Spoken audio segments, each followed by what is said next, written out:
Road పక్కన కూర్చుంటే దూసుకొచ్చిన ముచ్చువు lorry ఢీకొనడంతో తల్లి బిడ్డ మృతి. మరో కుమారుడి గాయాలు.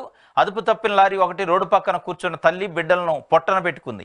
ఈ విషాద ఘటన తిరుపతి జిల్లా ఏర్పేడు వెంకటగిరి ప్రధాన రహదారిపై ఆముడూరు వద్ద చోటు చేసుకుంది. ఏర్పేడు సిఐ శ్రీరామ శ్రీనివాస్ తెలిపిన వివరాల ప్రకారం శ్రీకాళహస్తి మండలంలోని రామానుజపల్లి ఎస్సీ కాలనీకి చెందిన శారద 22 సంవత్సరాలట అమ్మాయికి.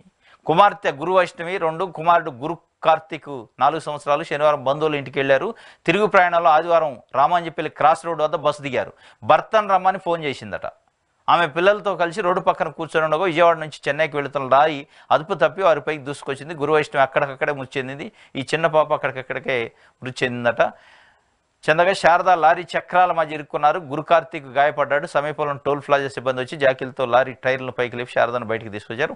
వైద్యం కోసం శ్రీకాళహస్తి తరలిస్తుంటే శారద కూడా చనిపోయిందట. దురదృష్టం పాపం.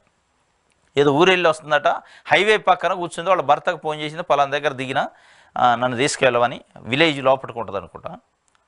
ఆ కూర్చొని వెయిట్ చేస్తుంటే విజయవాడ చెన్నై రహదారిపై లారీ అదుపు తప్పి వీళ్ళ మీద తొక్కిందట. వీళ్ళ మీదకి వచ్చింది, తొక్కింది. అక్కడికక్కడ చిన్న పాప గురు వైష్ణవి చచ్చిపోయింది.